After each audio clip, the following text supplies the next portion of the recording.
Les damos una cordial bienvenida a todos ustedes, nuestros seguidores en Facebook. Hemos querido abrir este espacio hoy para darles un reporte de avance en todas las actividades que venimos desarrollando en los municipios aguas abajo del proyecto Ituango y hacer un énfasis especial en todas las actividades de gestión ambiental que se vienen realizando también en el proyecto. Hoy nos acompañan dos expertos de EPM, son ellos Alexandra Arango, que hace parte de la gestión social y ambiental en EPM, ella como profesión es bióloga, y también nos acompaña Julián Montoya, ingeniero civil, quien también hace parte del equipo de desarrollo del proyecto Ituango. Bienvenidos.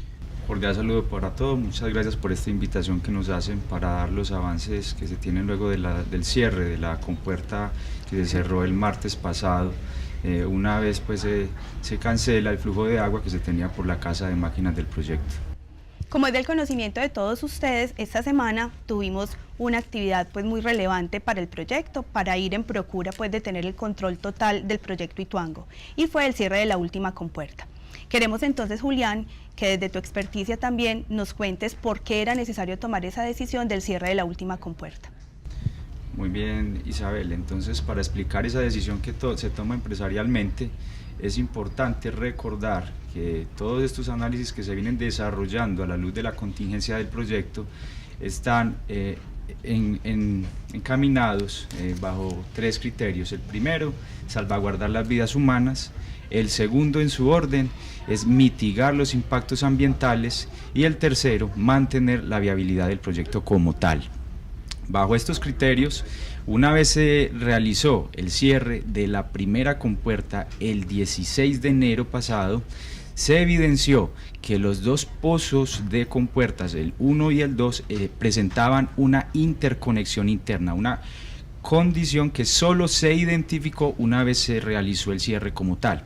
Bajo esta situación, EPM se vio obligada a hacer las consultas con los asesores tanto nacionales como internacionales, quienes luego de hacer algunos análisis y validaciones, recomendaron que era necesario evaluar unos riesgos que se presentaban. Son dos. El primero, la captación, que hasta el martes pasado estaba en funcionamiento, presentaba un riesgo como tal de un funcionamiento inadecuado, tanto en la reja coladera como también en la estructura de concreto como tal. El segundo riesgo como tal que se identificó luego de estos análisis era que la oquedad que se había identificado a finales de diciembre del 2018 y principios de enero de este año, con esta interconexión que se evidenció, podría aumentar, podría comprometer el macizo como tal donde se había identificado. Bajo estos criterios y evaluaciones que se hicieron, se determinó que para no poner en riesgo el control del proyecto era necesario realizar el cierre de esta última compuerta y así evitar que las comunidades aguas abajo fueran impactadas de manera incontrolada. Asimismo, todo lo que tiene que ver con el tema ambiental, físico-biótico que se tiene aguas abajo del proyecto en la zona de influencia como tal. ¿Quiere decir esto, Julián, que hoy ya no está pasando agua a la casa de máquinas? Así es, Isabel. Hoy podemos validar a través de las variables que se están monitoreando permanentemente en el proyecto que por la casa de máquinas no presentamos flujo de agua. Gracias, Julián. En línea con lo que nos decía Julián, pues encontramos que es necesario, previo a tomar una decisión como la del cierre de la última compuerta, hacer toda una serie de actividades preparatorias y de tema planeación. ¿Ustedes qué actividades previeron para el tema de afectaciones al ambiente luego de que hiciéramos el cierre de esa última compuerta? En vista de que uno de los principales impactos que íbamos a generar era muy seguramente ante la disminución del caudal, el atrapamiento de peces, nos alistamos precisamente para el rescate de estos individuos y evitar en lo máximo posible que se dieran muertes de estos individuos. Adicional a eso, también nos preparamos con el cuidado de los ecosistemas cenagosos que están conectados con el cauce principal del río Cauca. Esa fue la parte preparatoria. Hoy, cuando ya estamos en el ejercicio de mitigar esos impactos ambientales, ¿qué actividades estamos realizando, Alexandra, en territorio? Las actividades que se están dando es principalmente el rescate de peces. Para eso se conformaron unos equipos de trabajo conformados por biólogos, pescadores principalmente, ingenieros forestales. Varios de nuestros compañeros de acá de PM están liderando todas estas actividades.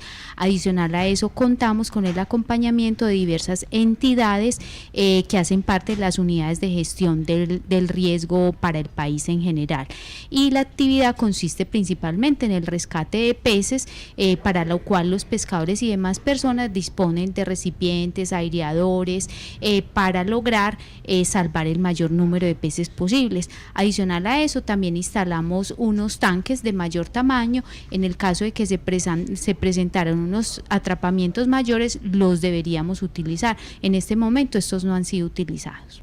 Alexandra, y dentro de esa fauna íctica que mencionabas ahora, ¿cuáles han sido las especies rescatadas? ¿Qué peso, qué talla tienen?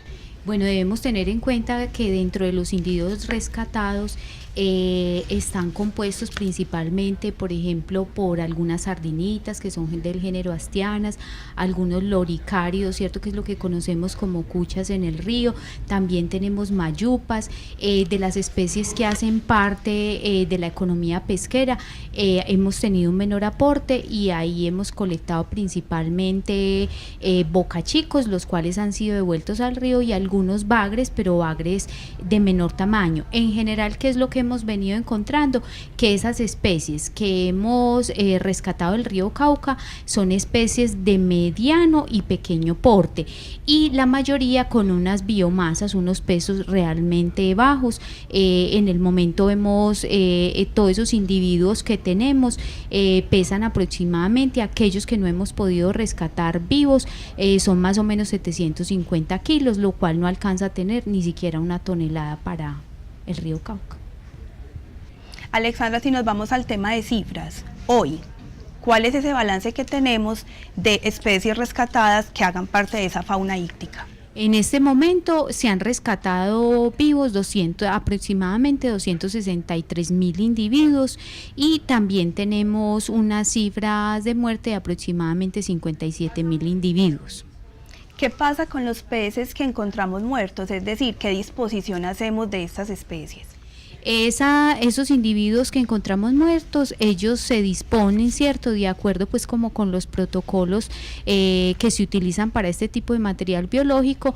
Esos individuos están siendo llevados al relleno de la pradera, que es operado pues por una de nuestras filiales, por Envarias, y también al depósito de Humagá, que se encuentra ubicado en la vía Puerto Valdivia Presa. Allá es donde hacemos la disposición de estos. Ok, tú ahora nos mencionabas todo el frente de trabajo que está dispuesto en estos municipios aguas abajo para apoyar todas las actividades de gestión ambiental.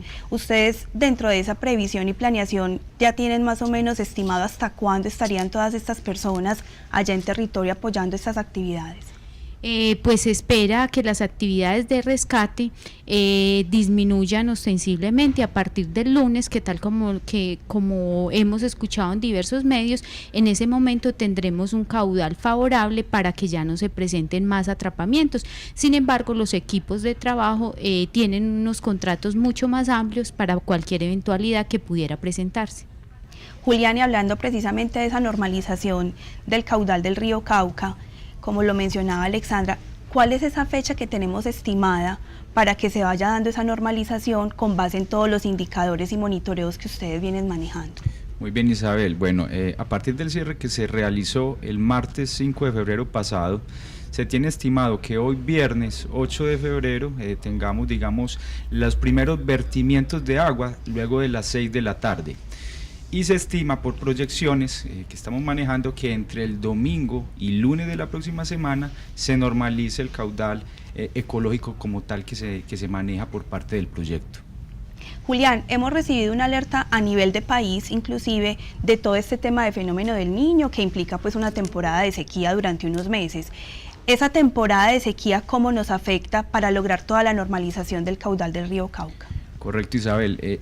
A partir del día de hoy, en que se inicia el vertimiento como tal del caudal que ingresa al embalse, ya todo el caudal que llegue al embalse en un futuro vertirá como un sistema a filo de agua, es decir que en la temporalidad que manejamos climatológicamente hablando, se tendrían los caudales que normalmente el río llevaría en este momento.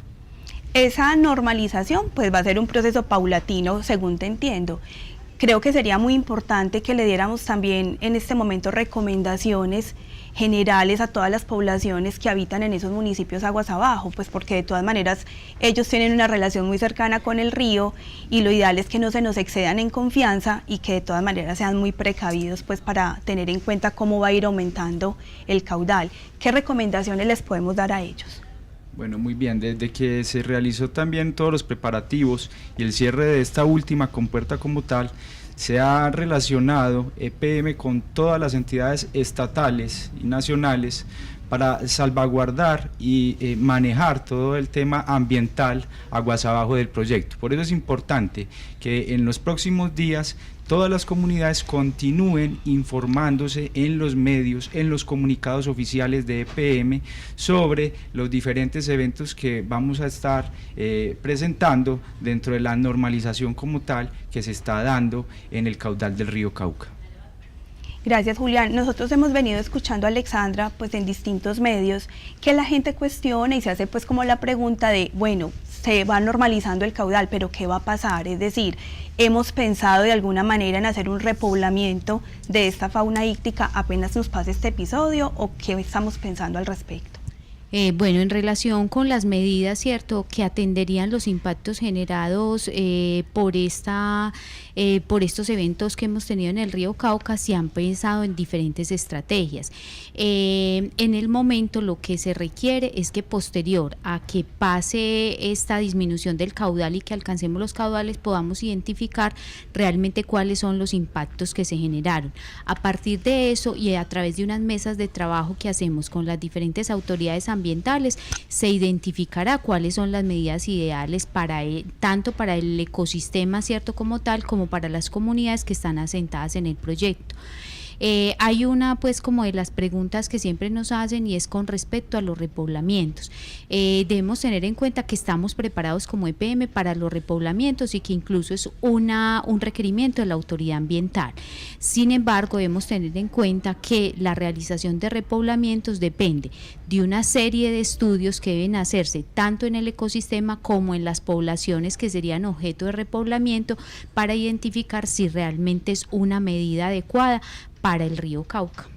O sea, son unas medidas que se están evaluando, que se están pensando, pero que ya entrarán a ser pues como una materia ya de más análisis para poder tomar decisiones. Sí, así es, Isabel, tenemos que hacer un análisis detallado y como les contábamos con diferentes entidades, porque no es una decisión nuestra, sino que es una decisión de las autoridades ambientales. También debemos contar con las comunidades y hay un tema muy importante en el repoblamiento, es que realmente los repoblamientos son autorizados por la Autoridad Nacional de Pesca. Perfecto, muchísimas gracias. Queremos también agradecerle a todos nuestros usuarios por estar precisamente conectados para escuchar todas estas recomendaciones, los avances que venimos teniendo en todas las actividades de gestión ambiental y quisiéramos de todas maneras hacer dos reiteraciones muy importantes. Una es que en vía de la recuperación de todo el control del proyecto Ituango, pues seguimos reiterando también como los pilares básicos de EPM. El primero de ellos es sobre todo la vida y la integridad de todas las comunidades que viven aguas abajo del proyecto. El segundo es en lo posible generar las menores afectaciones al medio ambiente y la última es recuperar por completo la viabilidad del proyecto. Eso es importante tenerlo en cuenta y adicional, invitarlos a todos ustedes a que nos sigan en las redes sociales oficiales para que puedan tener una información oportuna y veraz sobre todos los avances que vayamos teniendo en la contingencia del proyecto Ituango. Les recordamos entonces que lo pueden hacer a través del sitio web www.epm.com.co y nos pueden seguir también en Facebook, en Instagram y en Twitter, @EPM estamos ahí. Les agradecemos mucho su tiempo, habernos acompañado en este espacio y más adelante seguiremos entregándoles información oportuna. Hasta luego.